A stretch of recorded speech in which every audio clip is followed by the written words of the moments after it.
Curious George, Snowy Day.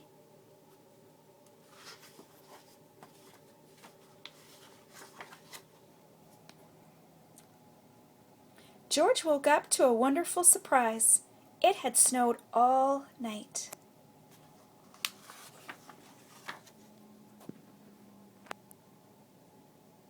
George was curious about all that clean white snow. Maybe he could build something out of it. "You go outside, George," said the man with the yellow hat. "I'll make us some cocoa for later." This was going to be a perfect day. George went out to play. Uh-oh. He sank right into the fluffy powder.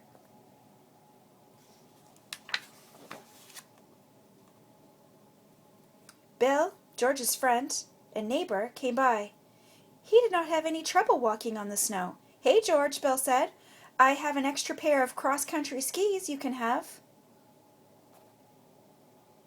Then Bill showed George how to ski by making zigzags through the snow. George could not wait to try it for himself. With skis, George could stay on top of the snow, and he followed Bill uphill. Suddenly they heard a noise. "Oink, oink, oink, oink." Bill said, "I'm going to find out what that is. You wait here." George waited at the top of the hill in the cold. His house looked so small and warm. George wanted to get home for his cocoa. Was Bill coming back? "Hey, George," Bill shouted from the bottom of the hill. "I couldn't find whatever made that sound, but I have to head home now. Keep the skis and have fun." So George did, for a while. When George was tired, he skied down the hill towards home until he hit a rock. His skis flew off, and George tumbled the rest of the way.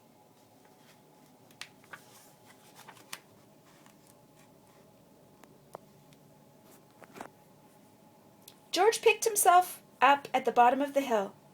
What would he do now? He spotted two children pulling a sled. They were walking on the snow, but they did not have skis. How did they do that? It had to be those wide, flat shoes they wore. "Vinny, I think he likes our snowshoes," the girl said. George nodded.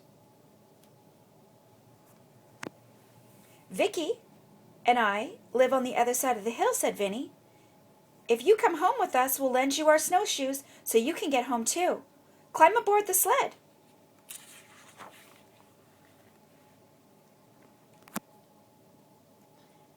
It was fun to sail down another hill, but now George was even further from home.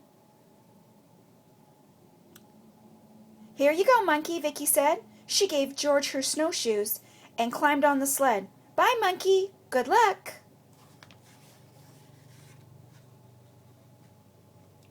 George began his long journey home. He was cold and tired, and climbing up the hill was hard work. The thought of a nice steaming cup of cocoa kept him going. Oink! George looked up. There was that noise again. He decided to follow it.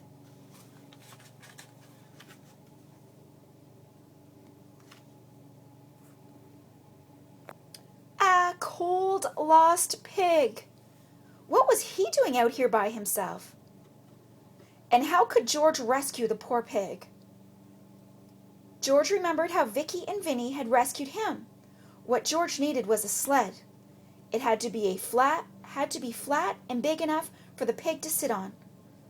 A fallen sign nearby looked like a good choice, and what a ride!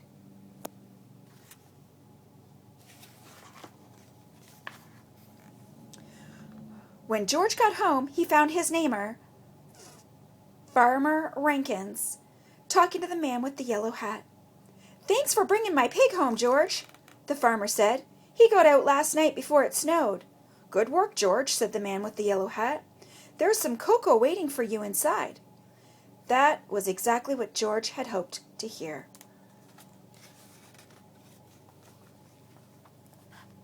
Skiing, snowshoeing, sledding, and now cocoa. It had been the perfect snowy day.